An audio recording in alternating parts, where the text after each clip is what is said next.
Bismillahirrahmanirrahim. Assalamualaikum warahmatullahi wabarakatuh.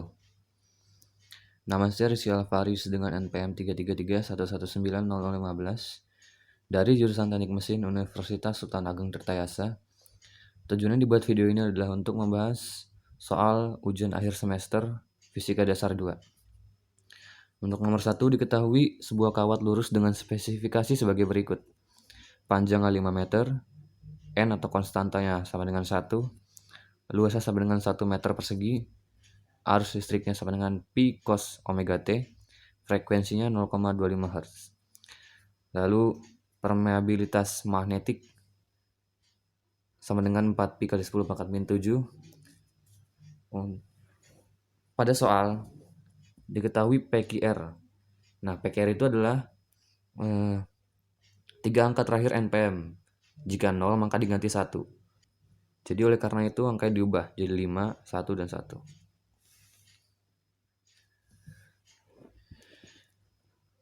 Pada soal nomor 1 ditanyakan A.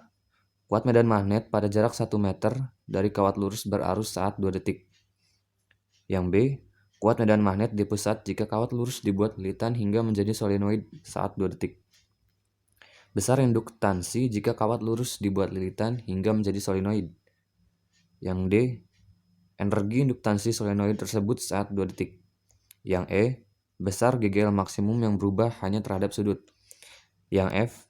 Besar gaya gerak listrik maksimum yang berubah hanya terhadap arus. Selanjutnya soal nomor 2. Jelaskan klasifikasi material magnetik beserta kurvanya. Oke, pertama kita jawab dulu soal nomor 1. Nomor 1 yang A. Diasumsikan jika kawatnya tak hingga, maka digunakan rumus ini. B atau medan magnet sama dengan μ0 kali I per 2πr. Jadi kita masukkan saja angkanya.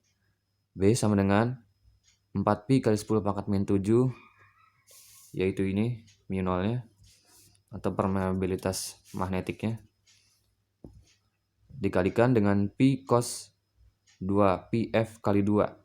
Mengapa di sini 2πf? Pada arus listrik diketahui pi cos omega T. Di soal karena omega tidak diketahui, maka digunakan rumus lain dari omega, yaitu 2pi kali f. Dan T-nya sama dengan 2 dari soal, 2 detik. Dibagi 2pi kali R-nya sama dengan 1 dari soal juga, jaraknya sama dengan 1 meter. Oke, 4pi dan 2pi kita coret saja. Menghasilkan 2 kali 10 pangkat min 7, lalu 2 tersebut dikalikan dengan pi. Menghasilkan 2pi kali 10 pangkat min 7, dikalikan dengan cos 2pi kali F-nya sama dengan 0,25 Hz dari soal. Dan T-nya sama dengan 2. Jadi B sama dengan 2pi kali 10 pangkat min 7 dikalikan cos pi. Karena kan 2 kali 2 kali 0,25 itu sama dengan 1. Oleh karena itu kita tulis saja pi-nya di sini. B sama dengan 2pi kali 10 pangkat min 7 dikalikan cos pi itu sama dengan min 1. Oke, hasil akhirnya B sama dengan min 2pi kali 10 pangkat min 7 Tesla. Selanjutnya soal yang B. Di sini B pusat dikarenakan ditanyakannya itu kuat medan magnetik di pusat. Jadi B pusat sama dengan rumusnya μ0 dikali I dikali N per L. Langsung saja kita masukkan angkanya. 4pi kali 10 pangkat min 7 dikalikan pi cos 2pi kali 0,5 kali 2. Ini langsung saja karena di atas sudah diketahui cosnya. Dikalikan 1, N-nya sama dengan 1 karena diketahui di soal. Per L-nya sama dengan 5, panjangnya 5 meter. Oke, jadi B pusat sama dengan 4pi kali 10 pangkat min 7 kali pi cos pi per 5. Cos pi itu kan 180 derajat. Jadi sama saja seperti di atas nomor yang A. Jadi 4pi kali pi, jadi 4pi kuadrat kali 10 pangkat min 7 dikalikan min 1 per 5. Hasilnya negatif 4pi kuadrat kali 10 pangkat min 7 per 5 Tesla. Selanjutnya jawaban yang C. Nah, yang C itu menggunakan rumus induktansi dari solenoid. Jadi L sama dengan mu 0 kali N kuadrat dikali A per L. Langsung saja kita masukkan angkanya. Mu 0 itu 4pi kali 10 pangkat min 7 dikalikan N-nya 1 dikuadratkan dikali A-nya 1 per L-nya sama dengan 5. Jadi langsung saja kita kalikan 1 kuadrat itu sama dengan 1 dikali 1 dikali 4 kali 4pi kali 10 pangkat min 7 per 5. Jadi hasilnya 4pi kali 10 pangkat min 7 per 5 H. Selanjutnya untuk jawaban yang D. Yang ditanyakan kan energi induktansi. Maka digunakan rumus U sama dengan setengah Li kuadrat. Jadi setengah dikalikan L-nya itu jawaban dari yang C. Karena ini soalnya berantai ya. Jadi 4pi kali 10 pangkat min 7 per 5 dikalikan I-nya itu sama dengan cos 2pi kali 0,25 kali 2 dikuadratkan. Oke. Ini 2 dan 4-nya kita coret saja. Jadi 2. Jadi 2pi kali 10 pangkat min 7 dikalikan cos pi dikuadratkan per 5. Jadi U sama dengan 2pi kali 10 pangkat min 7 dikalikan negatif 1 dikuadratkan per 5. Lalu hasilnya positif. Kenapa positif? Karena kan negatif dikalikan negatif sama dengan positif. Jadi 4pi kali 10 pangkat min 7 dikalikan 1. Jadi hasilnya positif. Jadi U-nya sama dengan 2pi kali 10 pangkat min 7 per 5 Joule. Selanjutnya jawaban yang E. Yang ditanyakan itu GGL maksimum pada sudut. Jadi GGL maksimum sama dengan NBA omega. Langsung saja kita masukkan angkanya. N itu sama dengan 1 dan B itu jawaban dari yang B tadi, maksudnya yang ini. Yang B itu jawaban dari sini.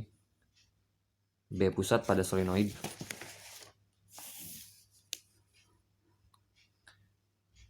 Dikalikan 1, A-nya sama dengan 1, dan omeganya itu 2pi kali F, 0,25 F ya. Jadi langsung saja kita kalikan 1 kali 1 kali 2pi kali 4 kali pi kuadrat. Jadi 4 kali 2 itu 8. Pi kuadrat kali pi itu pi pangkat 3. Jadi tinggal pangkatnya saja yang ditambahkan. Jadi minus, karena ini minus 8pi pangkat 3 kali 10 pangkat min 7 per 5. Nah 0,25 ini kita mudahkan jadi kita jadikan pecahan. Ini 1/4. Jadi 8 ini kita bagi saja dengan 4. Di hasilnya minus 2 pi pangkat 3 kali 10 pangkat min 7 per 5 volt. Selanjutnya untuk jawaban yang F itu kan yang ditanyakan GGL maksimum terhadap arus. Maka GGL max sama dengan minus L per DI per DT. L-nya itu dari jawaban yang C tadi. Jadi minus 4pi kali 10 pangkat min 7 per 5. Ini minus ini dari rumus ya. Dikalikan cos 2pi kali 0,25 kali 2 per T-nya sama dengan 2. Jadi GGL max sama dengan minus 4pi kali 10 pangkat min 7 per 5 dikalikan minus 1/2. Karena ini hasilnya 1 kan. Minus 1 hasilnya. Jadi minus setengah. Ini kita coret saja 4 dan 2 ini. Jadi hasilnya karena dan juga minus dikali min sama dengan positif. Jadi 2pi kali 10 pangkat min 7 per 5 volt. Oke.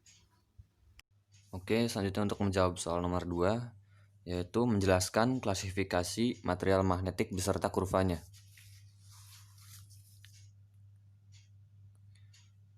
Material magnetik diklasifikasikan menjadi 5, yaitu ada diamagnetik, ada paramagnetik, ada ferromagnetik, ada antiferromagnetik, dan ferimagnetik. Yang pertama ada diamagnetik. Diamagnetik adalah zat atau benda yang mengalami tolakan atau tidak tertarik dari magnet. Diamagnetik terdiri dari atom-atom atau molekul-molekul yang tidak memiliki dipol magnet permanen. Jika diamagnetik diberi medan magnet, maka akan muncul momen-momen dipol yang arahnya berlawanan. Diamagnetik bersifat reversible, yakni saat medan luar dihilangkan, maka atom atau molekul diamagnetik akan kembali seperti semulanya. Yang kedua ada pada paramagnetik.